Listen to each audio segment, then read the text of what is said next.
The average person checks their phone 96 times per day. That's once every 10 minutes, and most people don't even realize they're doing it. If you're constantly distracted, it's not because you're lazy or broken. You're making 5 specific mistakes that are destroying your focus. Fix these mistakes, and your ability to concentrate will skyrocket. Let's get into it. Mistake number 1. You're trying to focus when your brain isn't ready for it. Your brain operates on ultradian rhythms. These are 90 to 120 cycles, where your ability to concentrate naturally rises and falls throughout the day. It's the same biological rhythm that controls your sleep at night. Most people ignore this completely. They wake up, drink coffee, and immediately try to do their hardest work. Or they finish lunch, feel sluggish, and beat themselves up for not being able to focus. Here's the problem. There is a biological reason your brain gets fuzzy between 1 p.m. and 3 p.m. Your body temperature drops, melatonin increases, and cognitive performance naturally decreases. Fighting this is like swimming against the current. The solution is simple. Track your energy for 1 week. Every hour, rate your mental clarity from 1 to 10. You'll see patterns emerge. Maybe you're sharpest from 9 to 11 a.m. Maybe you hit your stride after 8 p.m. Once you identify your peak hours, schedule your deep work during those times. Use your low energy windows for emails, admin tasks, and meetings. When people align their most important work with their natural energy patterns, their productivity often doubles without working any harder. Stop fighting your biology. Work with it. Mistake number 2. You think multitasking makes you productive. Your brain cannot multitask. It's neurologically impossible. What you're actually doing is called task switching, rapidly bouncing between tasks. And every time you switch, there is a cognitive cost. Research from the University of California shows this. It takes 23 minutes to actually refocus after a distraction. If you check your phone 3 times during a work session, you've lost over an hour of productive time. But it gets worse. Task switching temporarily makes you dumber. When you switch context, your brain has to reload all the information for the new task. During that reload time, your IQ effectively drops. There is a term for this: attention residue. Part of the brain stays stuck on the previous task. So when you're writing a report but just checked email, part of the brain is still processing those messages instead of focusing on your writing. The fix: single task block. For 60 to 90 minutes, do one thing. Just one. Phone in another room. Close every browser tab except what you're working on. Cover your notification corner with a sticky note if you have to. The first few times you will feel uncomfortable, but then you will hit flow state. Time disappears. Work gets easier. Quality skyrockets. One thing at a time. That's the secret. Mistake number 3. You've trained your brain to crave distractions. Every time you get a notification, see a like, or scroll through your feed, your brain gets a dopamine hit. It feels good. The problem? Your brain starts associating boredom or difficulty with a lack of dopamine. The moment your work gets challenging or tedious, your brain says, I know where we can get dopamine right now. And suddenly, you're reaching for your phone without consciously deciding to. Social media companies engineer this. Variable reward schedules, the same mechanism that makes slot machines addictive, are built into every major platform. Sometimes you get something good when you check. Sometimes you don't. But you never know, so you keep checking. The more you give into these quick dopamine hits, the more your brain becomes unable to tolerate boredom. Your attention span literally shrinks. People who can't watch a full movie without checking their phone 5 times. Reading a book for 20 minutes feels like a torture. Brain gets rewired to need constant novelty. The solution: dopamine detox. Not the dramatic version when you sit in a dark room. Here's what works. Gradually increase time between dopamine hits. When you feel the urge to check your phone, wait 2 minutes, then 5, then 10. You're retraining your brain to handle not getting immediate stimulation. Swap high dopamine activity for low dopamine ones. Instead of scrolling Instagram during breaks, look out the window, stretch, or just sit with your coffee. Boring? That's the point. You're teaching your brain that life doesn't need constant stimulation. After 3 weeks, something shifts. Work that felt impossible becomes manageable. People report reading for hours again. The constant anxiety for looking for the next hit fades. Your ability to focus is directly related to your ability to be bored. Embrace boredom, and focus becomes effortless. Mistake number 4. You're using willpower when you should be using systems. Your environment is stronger than your willpower.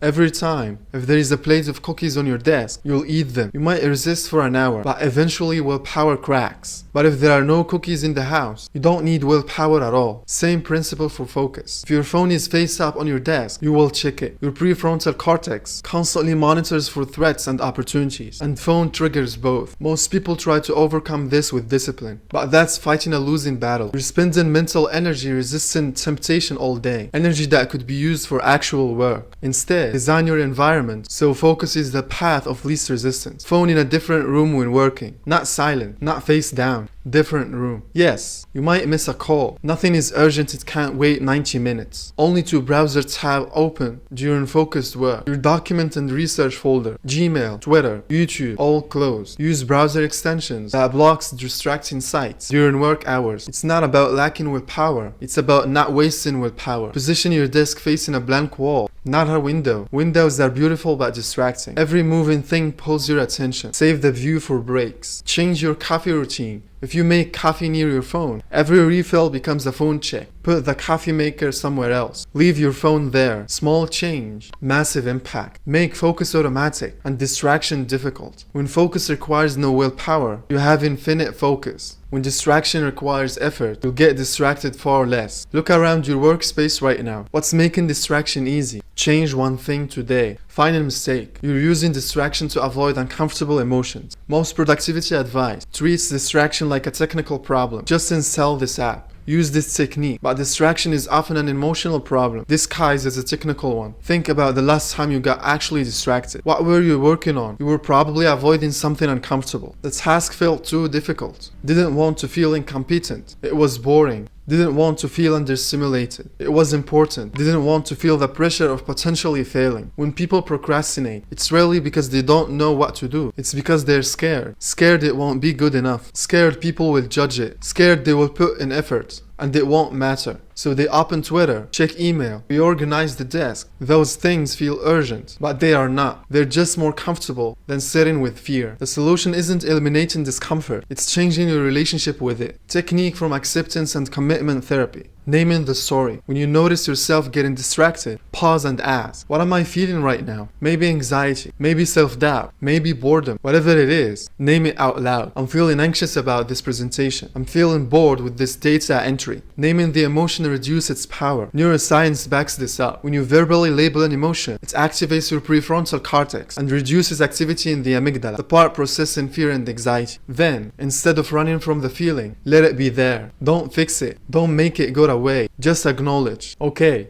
I'm feeling anxious and I'm going to work anyway. When you notice yourself reaching for YouTube when you should be working, say out loud, I'm feeling insecure about this section. Once you've named it, it loses its grip. You can start working even with the insecurity there. Another strategy, lower the stakes. If you're avoiding something because it has to be perfect, give yourself permission to make it terrible first. The garbage mentality draft. First versions are always garbage. That's not failure, that's process. Remove the expectation of perfection. Remove the need to distract yourself from it. Distraction isn't the enemy. Fear and discomfort are. Face those, and distractions loses its power. Now let's recap. Distraction isn't a character flaw. It's not because you're lazy or under-disciplined. You're making 5 specific mistakes. 1. Fighting your biology instead of working with it. 2.